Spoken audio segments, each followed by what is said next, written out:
네, 사랑하는 여러분 안녕하세요. 2022년 중보기도 세미나 세 번째 시간입니다. 내가 그를 바라리라 소망이란 주제로 갖는 세 번째 강의 시간입니다. 바라기는 기도 시간을 통해 그리스도와의 연합을 체험하는 저와 여러분 우리 모두가 되기를 간절히 소망합니다. 사람은 누구나 나이가 들기 마련입니다. 나이가 많아지면서 눈 오는 날씨보다 비 오는 날씨를 더 좋아하게 되고 가을보다 봄이 더 좋아지곤 합니다. 또 떨어지는 낙엽보다 피어나는 꽃망울을 보며 감정이 설렌다면 내가 나이를 점차 먹고 있구나 라고 생각할 수 있습니다. 길을 지나갈 때 아름다운 꽃을 보면 그냥 지나가지 못하고 꽃과 함께 사진을 찍는 내 모습을 보게 된다면 우리가 나이를 점점 먹어가고 있다라는 증거입니다. 그런데 아쉬운 점은 우리들은 대부분 나이를 먹는 것보다 젊어지는 것을 더 좋아합니다. 나이 먹을수록 본인의 모습이 아름답다라고 생각되지 못해서 나의 모습이 담긴 사진을 멀리하고 피하기도 합니다. 왜냐하면 현재 내 모습, 나이 많은 내 모습이 젊은 시절처럼 덜 건강하고 덜 아름답고 덜 좋아 보이기 때문입니다.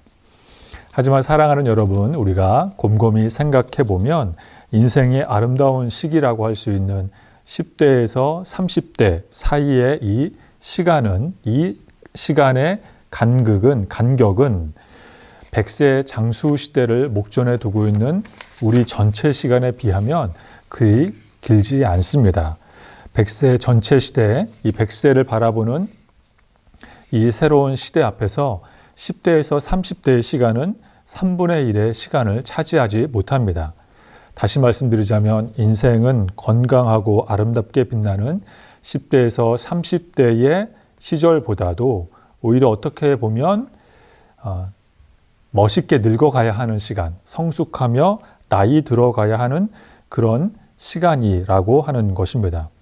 이처럼 시간은 신속하게 야속하게 지나가 버립니다. 그래서 시편의 기자, 시편 90편의 모세는 이런 말을 남겼습니다. 우리의 연수가 70이요 강건하면 80이라도 그 연수의 자랑은 수고와 슬픔뿐이요 신속히 가니 날아갑니다라고 말했습니다. 그 말인 즉슨 우리가 살아간다는 것은 점점 더 건강해지는 것과 아름다워지는 것과는 달리 이 날아가는 빠른 시간의 흐름 속에서 어떻게 멋있게 나이 들어가야 하느냐, 어떻게 하면 성숙하게 나이 들어가야 하느냐라고 하는 것이 우리의 인생의 참으로 지혜로운 방향, 지혜로운 인생이라고 말할 수 있습니다. 나이 들수록 욕심과 추태를 부리지 않고 성숙하고 지혜롭게 되고 존경받는 비결 하나를 말씀드리자면 바로 기도하는 것입니다. 기도하는 어른이 되는 것, 바로 이것이 성숙과 지혜로운 크리스천, 존경받는 성도의 삶을 사는 것입니다. 기도 생활을 통해 한 해 한 해 연로해질수록 성숙의 깊이가 더해가는 우리 모두가 되기를 간절히 소망합니다. 그렇다면 왜 기도 생활이 우리의 성숙과 또 지혜로움과 우리의 성품 등과 연관이 있느냐면 기도의 목적, 기도의 종착점은 그리스도와의 연합이기 때문입니다. 그리스도를 닮아가는 것입니다. 그렇습니다, 여러분. 기도는 어떤 나의 욕심을 이루거나 나의 야망을 이루거나 나의 바램을 이루는 실현이 1차적 목적이 아니라 과시와 체면 유지와 성공의 수단이 아니라 기도의 궁극적 목적, 기도의 핵심은 바로 그리스도와의 연합, 그리스도와 하나 되는 것입니다. 그래서 오늘 강의의 제목을 기도의 종착점이라고 정해 보았습니다. 다시 한번 예수님의 이름으로 간절히 축원하옵기는 오늘 세 번째 영상 강의를 통해 기도를 통해 우리 그리스도와 연합을 이루는 저와 여러분 될 수 있기를 간절히 축원합니다. 아멘. 오늘은 기도를 통해서 그리스도와 연합을 이루었던 우리 기독교 2000년 역사에서 중요한 3명의 인물을 통해 그들이 기도했던 방법, 실전 노하우를 알려드리는 시간을 갖도록 하겠습니다.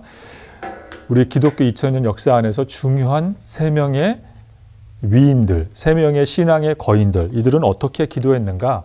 이들의 기도 방법에 대해서 알아보도록 하겠습니다. 첫 번째, 성 어거스틴입니다. 주후 4세기경 아프리카 히포라는 도시에, 로마화된 도시에 주교로 살았던 어거스틴입니다.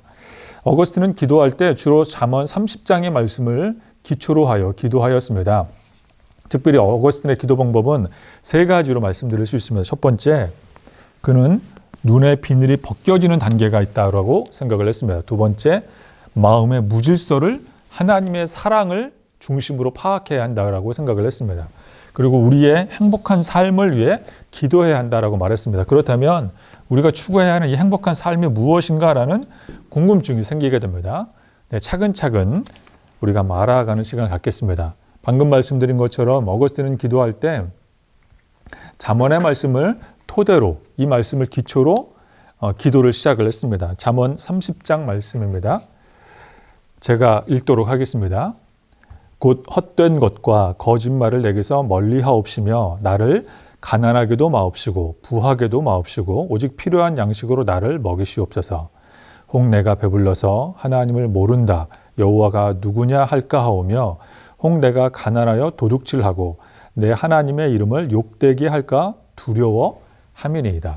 그래서 어거스틴은 이 잠언 30장을 기록한 이 저자의 말처럼 혹 내가 배불러서 하나님을 모른다 여호와가 누구냐 할까 하오며, 즉 어거스틴은 이런 것을 염려했습니다. 어거스틴이 살던 이 히포라고 하는 도시는 북아프리카에 있는 헬라 로마어가 잘 정착된 발달된 도시였습니다. 부유한 상인들이 많은 곳이었고 로마 군인들이 정착해 있는 안정적인 곳이었습니다. 그곳에서 부유한 사람들이 많다 보니, 신앙생활하는 부유한 사람들이 많다 보니 어거스틴은 그 당시에 신앙생활을 하는 사람들에게 이렇게 잠언의 말씀처럼 당부하고 있습니다. 이 세상에서 이 잠언 말씀처럼 부유함을 갖고 있다고 한다면 바로 그것은 하나님께 기도를 막는 아주 중요한 방해물이 될 것이다 라고 말했습니다. 즉 어거스틴은 현실에서 많은 복락을 누리고 건강하고 아무 문제가 없다면 바로 그 순간 기도하기를 멀리한다는 인간의 본성을 너무나도 잘 알고 있었습니다. 그래서 어거스틴은 이 세상에서 엄청난 복을 누리고 있다고 해서 스스로 자신을 외로운 존재라고 생각해야 한다라는 말을 남겼습니다. 내가 이 세상에서 성공하고 많은 은혜와 복락을 누린다고 할지라도 내가 하나님이 없으면 나는 외로운 존재이구나 라는 것을 깨달아야 한다. 그래야만 기도할 수 있다라고 어거스틴은 말했습니다. 이것을 어거스틴은 기도할 수 있는 첫 번째 단계로 눈에서 비늘이 벗겨지는 단계라고 어거스틴은 설명을 했습니다. 눈에서 비늘이 벗겨지는 단계. 즉 기도의 첫 단계는 내가 하나님이 없으면 이 현실적인 조건들이 아무리 충족되어도 하나님이 내게 없으면 나는 외로운 존재라는 것을 알아야 한다. 이것이 눈에서 비늘이 벗겨지는 단계, 잠언의 말씀을 기초로 어거스틴은 기도했습니다. 이 첫 번째 눈에서 비늘이 벗겨지는 단계를 지나면 이제 두 번째 단계, 내 마음에 이 영적인 질서가 잘 잡혀 있는지 확인해야 한다고 말했습니다. 내 마음에 뒤죽박죽 엉망진창인 부분들은 없는지 파악해야 한다라고 어거스틴은 말했습니다. 그래서 내 마음 중심에 하나님을 향한 사랑이 있어야 한다고 말했습니다. 만약 사랑이 없이 하나님께 기도한다면 그것은 영혼의 치유, 마음의 치유가 일어나기보다는 하나님 앞에서 더 많은 근심거리를 쌓아둘 뿐이다 라고 어거스틴은 말을 했습니다. 그래서 내 마음 중심에서 하나님의 사랑을 잃어버렸다면 이 두 번째 단계에서 하나님의 사랑을 회복해야 한다고 말했습니다. 만약에 우리가 하나님의 사랑이 없이 기도한다면 하나님이 계신 것은 내가 인지적으로는 알고 있지만 하나님의 존재, 하나님의 임재, 하나님의 현현과는 상관없는 기도를 한다라고 어거스틴은 말했습니다.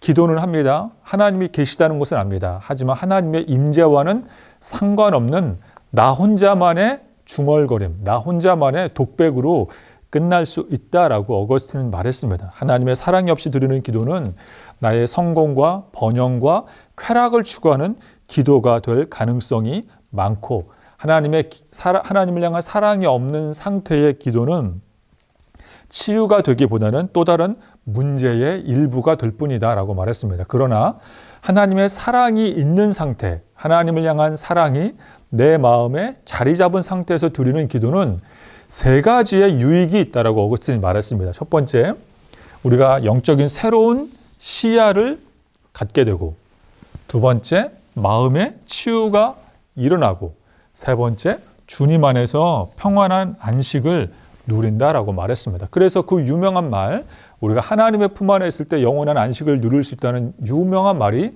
바로 이 어거스틴의 기도 생활 중에 나온 말입니다. 첫 번째, 눈에서 비늘이 벗겨지는 단계. 두 번째, 이 마음의 무질서를 하나님의 사랑이 내 속에 있는가 이것을 기준으로 파악하는 단계. 이제 마지막 기도의 세 번째 단계로 넘어가면 어거스틴은 행복한 삶을 위해 기도하라 라고 말하고 있습니다. 행복한 삶을 위해 기도해라. 그렇다면 이 행복한 삶이 무엇인지 우리가 한번 정의를 내려보아야 합니다. 어거스틴은 기도할 때 잠언의 말씀으로 기도를 시작했다면 이제 마지막 기도는 시편의 말씀으로 마무리 짓고 있습니다. 시편 27편 4절 말씀입니다. 내가 여호와께 바라는 한 가지 그것을 구하리니. 바로 내가 여호와께 바라는 그 한 가지 그것을 구한다고 했습니다. 이 그것 바로 어거스틴이 말한 바로 행복한 삶. 내가 하나님께 이 행복한 삶을 구하겠다라고 어거스틴은 시편의 말씀을 바탕으로 기도하고 있습니다. 근데 그것이 무엇이냐면 바로 곧 내가 내 평생에 여호와의 집에 살면서 여호와의 아름다움을 바라보며 그의 성전에 사모하는 그것이라. 내가 평생에 여호와의 집에 삽니다. 여호와의 아름다움을 바라봅니다. 그리고 주의 성전을 사모합니다. 이 세 가지 구체적인 바로 하나님께 기도하는 행복한 삶의 구체적 세 가지. 이것은 바로 한마디로 하나님과의 동행, 하나님의 임재라고 말씀드릴 수 있습니다. 즉 어거스틴이 말하는 행복한 삶이란 하나님의 동행을, 하나님의 임재를 위해 기도해라 라는 것이었습니다. 그래서 어거스틴은 이 기도의 세 가지 단계를 통해서 궁극적으로 나는 하나님 한 분으로 행복합니다 라는 고백이 나와야 한다라고 어거스틴은 말하고 있습니다. 첫 번째, 눈에 비늘이 벗겨지는 단계. 두 번째, 하나님의 사랑이 내 속에 있는가 확인하는 단계. 그래서 마음의 질서를 잡는 것입니다.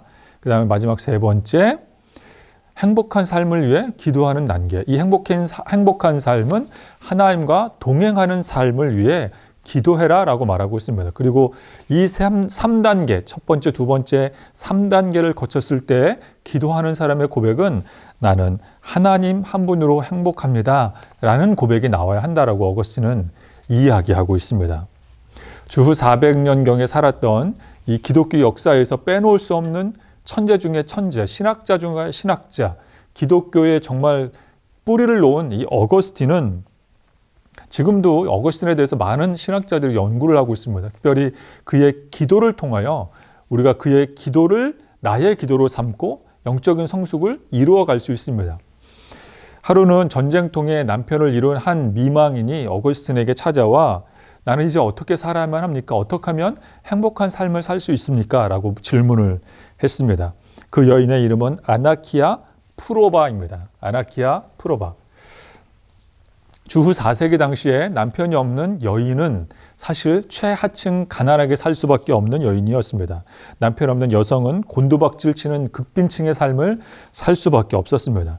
깊은 구덩이에 헤매이고 있는 이 여인을 향해 어거스틴은 방금 제가 말씀드린 세 가지의 기도 방법대로 기도하라라고 큰 교훈을 남겨주었습니다. 그러면서 어거스틴은 그 여인을 위해서 편지글에 이런 글을 남겼습니다. 화면을 참고하시고 제가 이 편지글을 읽어드리도록 하겠습니다. 홀로 되어 외롭고 힘든 상황에 처한 여인에게 기도 사역이 적합한 이유는 홀로 된 상태를 방패로 삼아 지속적이며 한없이 뜨거운 기도를 들을 수 있기 때문입니다.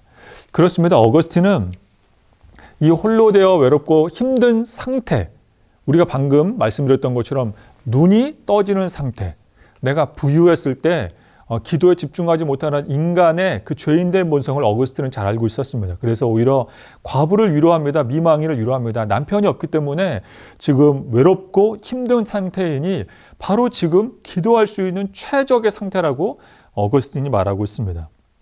이어서 읽어가겠습니다. 한없이 뜨거운 기도를 드릴 수 있기 때문입니다. 남편을 잃고 혼자 사는 여인들은 제 힘으로 고난을 극복하려 하는 것은 환상이며 무지에 빠지는 것입니다. 그렇습니다. 주후 4세기 당시에 여인이 남편을 잃고 혼자 힘으로 살 때 고난을 혼자서 극복할 수 있다는 것은 불가능한 것이다 라고 어거스틴이 말하고 있습니다. 실제로 그 당시의 삶은 여인의 혼자 삶으로 꾸려가기에는 어려운 현실이었습니다. 어거스틴은 현실의 어려움을 누구보다 잘 알고 있었습니다. 어거스틴은 상아탑에 갇혀서 그저 방 안에 갇혀있는 신학 논쟁을 일삼는 사람이 아니라 현실적인 어려움을 누구보다 잘 알고 있었습니다. 그런데 어거스틴은 현실의 삶이 이렇게 녹록지 않다는 것을 알고 있지만 그러나 이런 말을 합니다. 그러나 기도 생활을 통해 풍요롭고 평안한 길을 열 수 있습니다. 즉 현실의 삶이 어렵기 때문에 현실의 삶이 힘들기 때문에 오히려 더 기도할 수 있다. 영적인 하나님만이 주실 수 있는 평안을 누릴 수 있다라고 말하며 자신을 찾아온 이 아나키아 프로바라는 여인을 기도 생활을 알려주며 위로하고 있는 어거스틴입니다. 사랑하는 여러분, 우리가 어거스틴의 기도 방법을 한번 참고해 보시는 것도 도움이 되리라 여겨집니다. 이제 두 번째, 기도의 거인, 종교개혁의 선두주자였던 마틴 루터의 기도 방법을 소개하겠습니다. 루터는 세 가지의 방법을 역시 알려주고 있습니다. 첫 번째, 루터는 아침에 눈을 뜨자마자 기도해야 한다라고 루터는 말하고 있습니다. 아침에 눈을 뜨자마자 기도해라. 또 루터는 말하고 있습니다. 성경을 묵상하며 기도해라. 특별히 성경을 묵상할 때 네 가지의 방법이 있다라고 루터는 말하고 있습니다. 네 가지의 방법. 세 번째, 루터는 이제 주기도문으로 마무리 기도해라 라고 말하며 루터의 좀 특이한 점은 이 세 가지의 기도 이후에 침묵 기도를 통해서 기도를 마무리할 것을 말하고 있습니다. 그래서 곰곰이 생각을 해보면 우리가 방금 설명을 드렸던 어거스틴이나 루터, 또 이제 마지막으로 소개할 칼빈의 기도 방법 등등은 사실 오늘날 우리가 사용하고 있는 기도 방법에 많은 부분 이렇게 공통점인 부분들이 많이 있고, 즉 우리가 사용하고 있는 기도 방법에서 많은 부분들이 어거스틴, 루터, 칼빈을 뿌리 삼아, 모태 삼아 출발하고 있는 것을 우리가 알 수가 있습니다.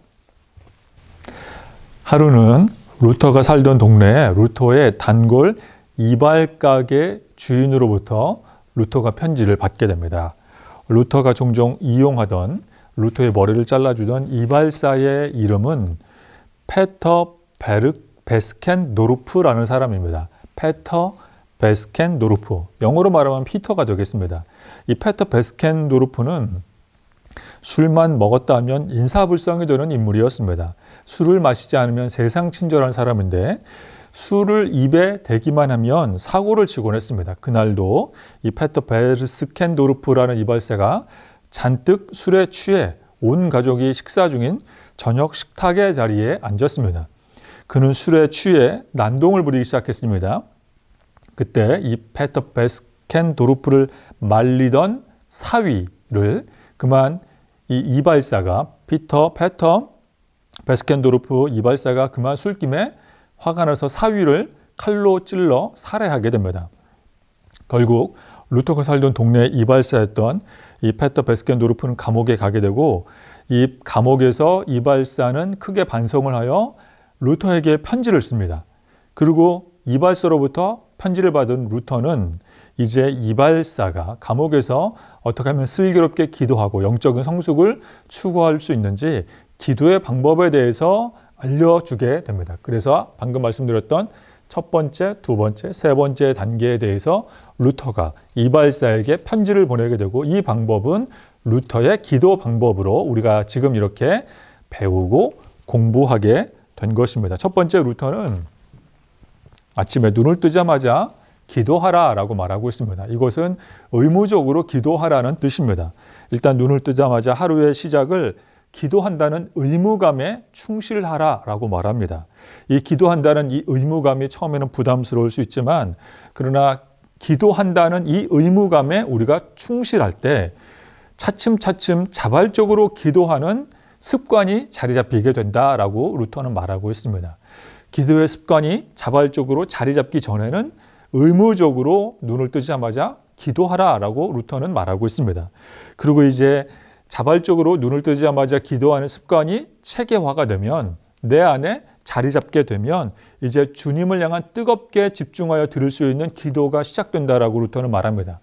루터는 아침에 눈 뜨자마자 기도하라. 하루의 시작을 기도하는 의무에 충실해야 이 의무에 충실할 때 자발적으로 기도하게 되고 주님을 향해 뜨겁게 기도할 수 있다. 기도하는 단계까지 나아간다라고 루터는 말하고 있습니다. 두 번째 루터는 이제 아침에 눈을 뜨면 기도하면 그 다음에 성경을 가지고 기도하라라고 말하고 있습니다. 그래서 루터는 기도할 때 사용하는 말씀 묵상의 4단계를 말하고 있습니다.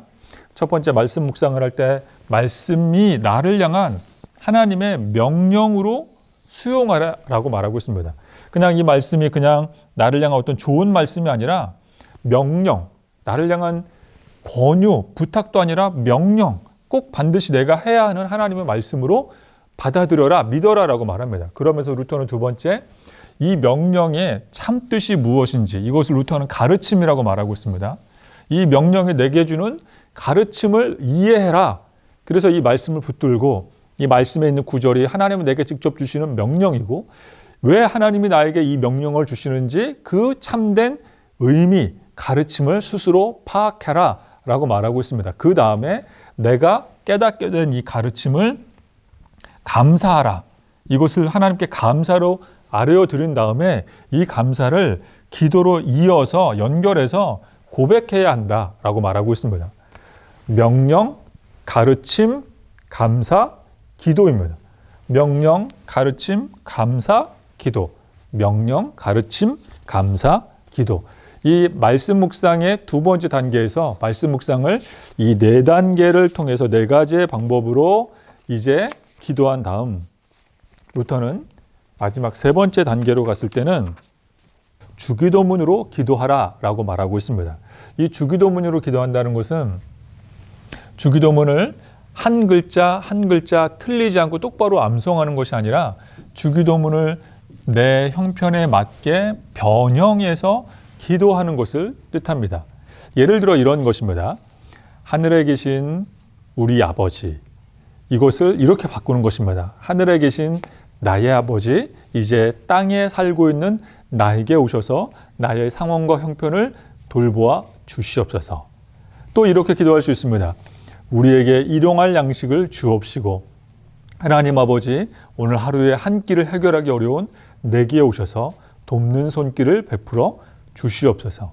이와 같이 루터는 3단계 중에 마지막 단계를 주기도문을 가지고 기도를 마무리하되 주기도문을 글자 하나하나 틀리지 않듯 앵무새처럼 조아리는 것이 중요한 것이 아니라 주기도문을 나의 형편과 상황에 맞게 나의 언어로 내가 사용하는 언어로 바꾸어서 기도하라라고 말하고 있습니다. 그리고 마무리하며 이제 루터는 침묵으로 기도할 것을 말합니다. 침묵으로 기도하며 그때 성령님의 말씀 선포를 기다리면 성령님이 주시는 깨달음, 내 마음속에 들리는 하나님의 음성이 나의 기도에 대한 하나님의 응답이다, 하나님의 대답이다 라고 루터는 말하고 있습니다. 루터는 자신이 애용했던 이발사, 감옥에 가 있는 페터 베스켄도르퍼의 편지를 마무리하며 이렇게 기도하라라고 그에게 권면하고 있습니다. 그래서 우리가 너무나도 잘 알듯이 루터는 이와 같은 기도 방법으로 하루에 3시간씩, 최소 3시간씩 기도했던 인물입니다. 루터는 기도하지 않으면 그의 부인이 장례식장에 가는 검은색 상복을 입고 루터 앞을 왔다 갔다 하곤 했습니다. 루터가 물어봤습니다. 왜 장례식장에 가는 상복을 입고 돌아다니십니까? 부인이 대답합니다. 하루에 3시간씩 기도하지 않는 당신을 보니 이제 종교개혁도 끝이 났다라고 생각이 들어 종교개혁이 장례를 치른다라고 생각이 들어 나는 장례식장복을 입고 돌아다닙니다. 그렇습니다. 루터는 하루에 3시간씩 기도하지 않을 수밖에 없었습니다. 기도해야만 했습니다. 루터가 이렇게 이 3가지의 방법을 통해서 3시간씩 기도하였습니다. 이 기도의 힘으로 루터는 종교개혁을 완수해냈던 것입니다. 사랑하는 여러분, 이 루터의 방법, 또 저와 여러분이 한번 고민하셔서 연구하셔서 우리의 기도, 나의 기도 방법으로 사용해 보시는 것도 적극 추천해 드립니다. 마지막 3번째 인물입니다. 이제 칼빈의 기도 방법에 대해서 알아보도록 하겠습니다. 장로교의 창시자이자 또 개혁교회의 선두주자인 칼빈. 칼빈하면 떠오르는 책은 기독교 강요입니다.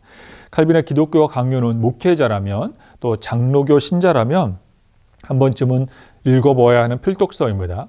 저는 언제 한번 기회가 된다면 이 두꺼운 책이지만 기독교 강요에 대해서 한번 특강을 통해서 우리 여러분들에게 한번 소개하고 싶은 생각도 그런 마음도 있습니다. 이 기독교 강요의 뛰어난 부분, 뛰어난 파트는 무엇보다도 기도의 원칙을 다룬 부분이 있습니다. 기도의 원칙을 다룬 부분. 이 기도의 원칙을 다룬 기독교 강요에서 칼빈은 기도하는 3가지 단계를 역시 말하고 있습니다. 4가지 단계를 말하고 있습니다. 죄송합니다. 4가지 단계. 첫 번째 단계는 바로 하나님을 경외하라. 하나님을 경외하는 마음이 기도의 출발이며 기도의 핵심이다 라고 루터는 말하고 있습니다. 두 번째 루터는 칼빈은 영적인 겸손인 회개 기도를 해라. 회개 기도가 2번째 단계라고 칼빈은 말하고 있습니다. 세 번째로 칼빈은 하나님을 신뢰하라. 연이어서 하나님께 소망을 두어라. 이 3단계, 4단계는 동시에 연이어서 이어지는 것이다라고 칼빈은 말하고 있습니다. 그러면서 은혜 속에 기도해야 한다. 기도의 이 모든 것은 하나님이 주시는 은혜 가운데 우리가 이것을 기도하는 것이다라고 칼빈은 말하고 있습니다. 이제 자세히 한번 알아보겠습니다. 칼빈은 시편을 참 많이 사랑했던 신학자이자 목회자입니다. 제네바의 시장으로도 지냈던 칼빈은 시편을 통해서 늘 기도하곤 했습니다. 그래서 시편을 통해서 특별히 130편을 통해서 칼빈은 이렇게 기도하고 있습니다.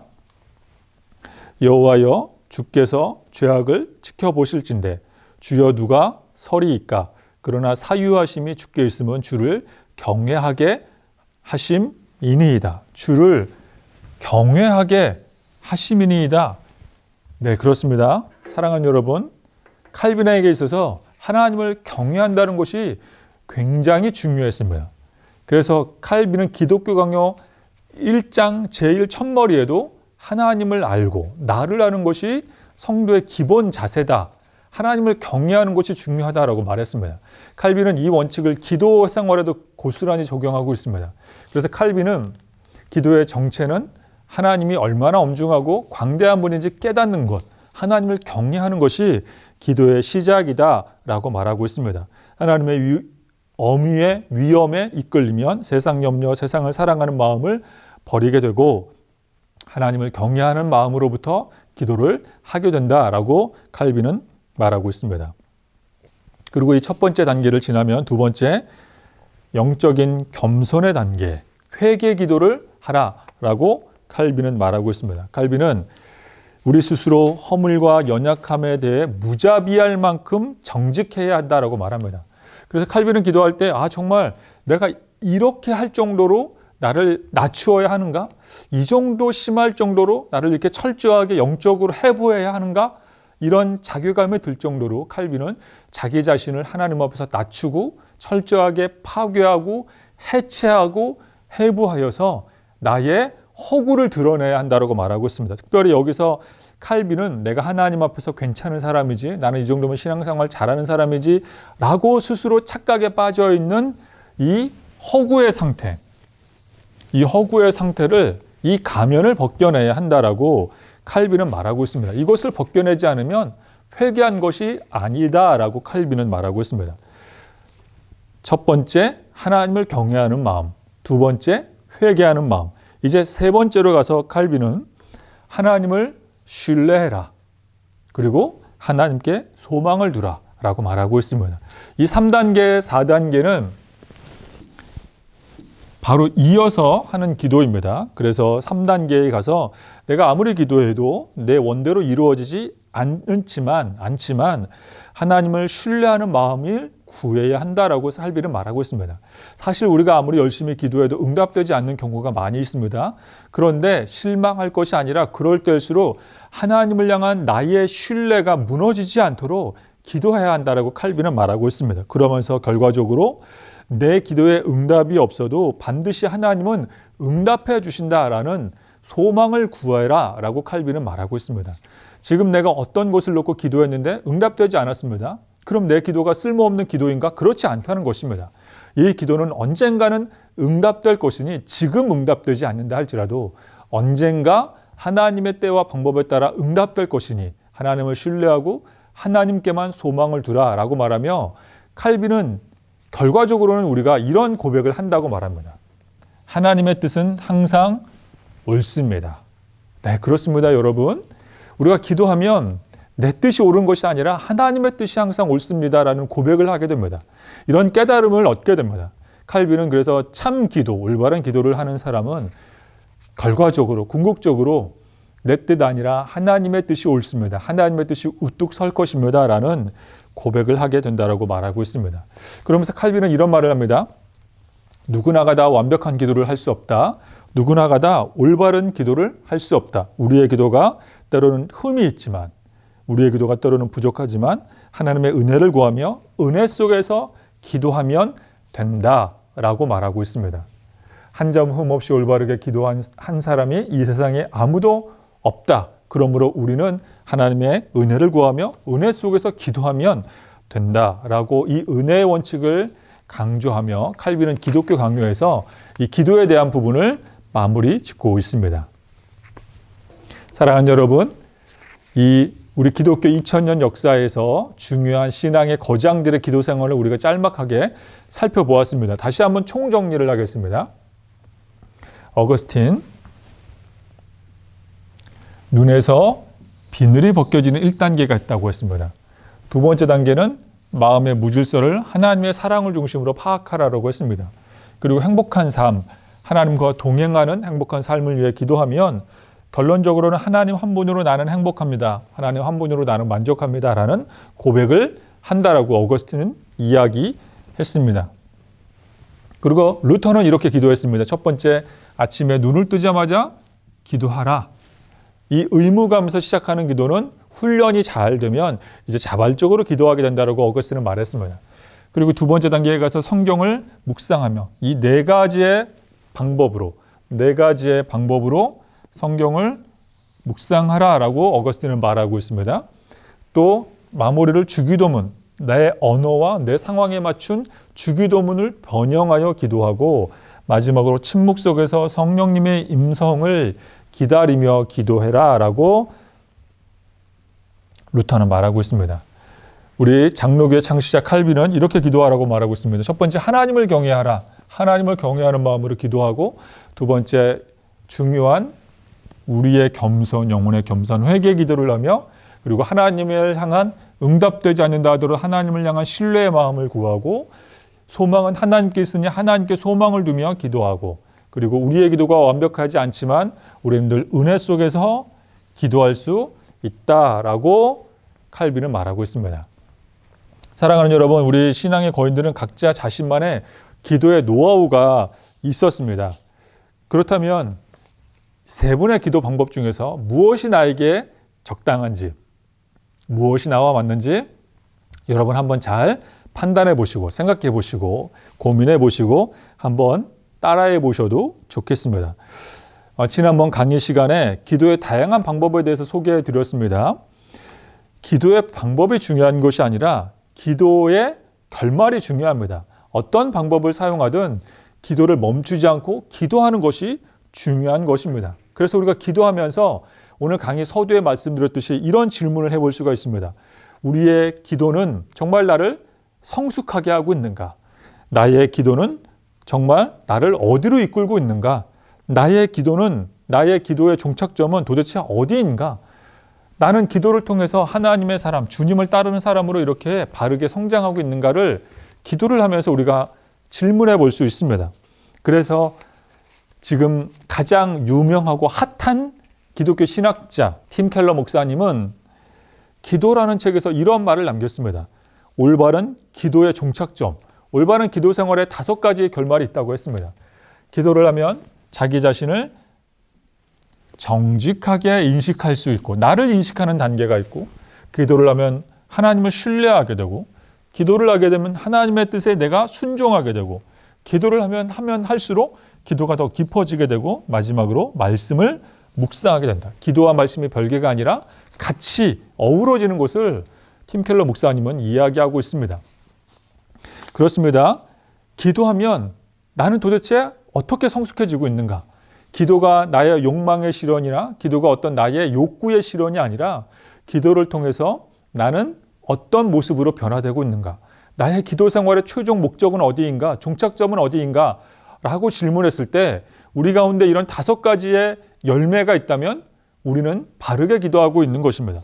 그리고 이것을 한마디로 기도 생활의 최종 결론, 이것을 사도 바울 선생님은 바로 그리스도와 연합하는 것이다 라고 말하고 있습니다. 그리스도와 연합하는 것. 사나 죽으나 그리스도를 위해 사는 것. 우리가 달려가는 것도 그리스도를 위해 달려가는 것. 우리가 모든 사역을 하는 것도 그리스도와 하나 되기 위해서 한다는 것. 이 고백이 바로 사도 바울의 고백이었으며 저와 여러분의 고백이 되어야 합니다. 그리스도와 연합한다는 뜻이 무엇인가? 기도를 통해서 그리스도와 연합하고 내가 그리스도와 연합하고 있는지 아닌지를 어떻게 알 수 있는가? 현실적으로 방금 말씀드렸던 팀 켈러 목사님의 이 5가지 방법을 통해서 알 수가 있습니다. 내 자신을 나의 실존적 모습을 정확하게 인식하고 하나님을 신뢰하고 하나님께 순종하고 기도가 더 깊어지고 더 길어지고 말씀을 묵상하고 말씀을 사랑하게 되면 내가 지금 기도를 통해서 그리스도와 연합하고 있구나라고 생각해도 전혀 과장되거나 틀린 것이 아닌 것입니다. 이제 강의를 정리하도록 하겠습니다. 우리는 오늘 강의를 통하여 기독교 2000년 역사의 교회사의 중요한 세 인물 어거스틴, 루터, 칼빈의 기도를 살펴보았습니다. 어거스틴, 루터, 칼빈의 기도. 그래서 각각의 1단계에서 3단계, 1단계에서 4단계 각각의 기도 방법을 통해서 각자의 결론들을 또 우리가 차근차근 하나씩 알아보는 시간을 가졌습니다. 우리 영상을 시청하시는 분들은 나에게 맞는 기도 방법을 선택하셔서 한번 훈련해 보시면 큰 유익이 있을 줄로 믿습니다. 기독교 출판사 안에는 이런 불문율 같은 이야기가 있습니다. 기독교 출판 업계가 불황일 경우에는 기도에 대한 책을 출판하면 성공 거둔다, 성공할 수 있다라는 이야기가 있습니다.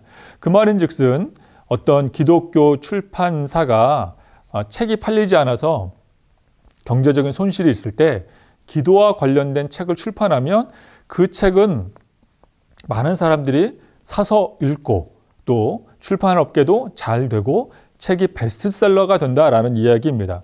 그런데 한편으로는 이런 얘기도 있습니다. 책이 많이 팔리면 팔릴수록 교회 안의 기도 소리는 줄어드는 것 같다라는 기독교 출판업계의 자성어린 이야기도 있습니다. 그 말이 무엇이냐면 많은 사람들이 기도하고 싶어서 더 잘하고 싶어서 기도에 대한 책도 읽고 기도에 관련된 여러 강의들은 읽지만 시청하지만 의외로 교회 안에 기도하는 소리는 점점점 줄어들고 있다는 것입니다. 다시 말해 내가 기도를 더 잘 알고 싶고 잘하고 싶어서 기도에 대해 연구하고 공부하고 강의를 듣지만 실질적으로 이것을 기도 생활로 이어가는 사람은 많지 않다는 것입니다. 그러나 여러분 그렇다고 해서 이런 중보기도 세미나 강의를 등한시 여기거나 기도에 대한 연구와 공부를 하지 말라는 것이 아닙니다. 해야 합니다. 기도에 대해서 강의를 듣고 기도에 관련된 책도 보아야 합니다. 기도 잘하는 분을 모셔와서 우리가 그분의 특강을 듣는 것도 필요합니다. 그러나 더 중요한 것은 우리가 직접 기도하는 것인 줄로 믿습니다. 기도해야 합니다. 기도해야만 합니다. 왜냐하면 제일 기도를 잘하는 사람은 기도하기를 포기하지 않는 사람이기 때문입니다. 금년 중보기도 세미나의 주제처럼 기도하면 하나님께서 우리에게 소망을 주시기 때문입니다. 소망 때문에 계속해서 기도하게 됩니다. 소망은 기도를 통해서 내려옵니다. 소망을 발견하면 더 기도하게 됩니다. 다양한 기도의 방법이 존재합니다. 어떤 기도가 더 좋다, 나쁘다라고 말할 수 없습니다. 중요한 것은 다양한 기도 방법 중에서 나에게 맞는 기도 방법을 내가 선택하여 포기하지 않고 끝까지 기도하는 것, 포기하지 않고 기도 생활을 이어가는 사람이 가장 제일 기도를 잘하는 사람입니다. 기도에 관련된 책만 읽고 기도에 대한 강의만 듣고 그러나 기도하지 않는 것이 아니라 어떤 방법이든 간에 열심히 기도하여 하나님과 가까워지고 응답을 체험하는 우리 모두가 되어야 할 줄로 믿습니다. 바라기는 2022년 중보기도 세미나 내가 그를 바라리라 이 강의를 통하여 이제 하나님이 주시는 소망을 발견하여 그리스도와 연합을 이루는 그리스도와 연합을 추구하는 저와 여러분 될 수 있기를 우리 구주 예수님의 이름으로 간절히 축원합니다. 아멘. 이제 저와 함께하는 1강에서 3강까지의 영상 강의는 이곳으로 마치게 되겠습니다. 다음 주는 임은미 선교사님의 마지막 영상 강의를 듣게 되겠습니다. 감사합니다. 기도하겠습니다. 사랑의 하나님 아버지, 우리에게 기도할 수 있는 특권의 자리를 허락해 주시고 또 기도의 성인들을 통하여 기도하는 방법에 대해서 배우게 하시니 감사합니다. 때로는 주님, 우리가 기도할 때 아무런 응답과 역사가 없다 할지라도 하나님께만 소망을 두고 하나님만 신뢰하여 하나님의 뜻이 옳습니다라는 고백 가운데 기도하기를 포기하지 않는 성숙한 기도의 사명자 다 될 수 있도록 인도하여 주시옵소서. 하나님 홀로 영광받아 주시옵소서. 예수님의 이름으로 기도하옵나이다. 아멘.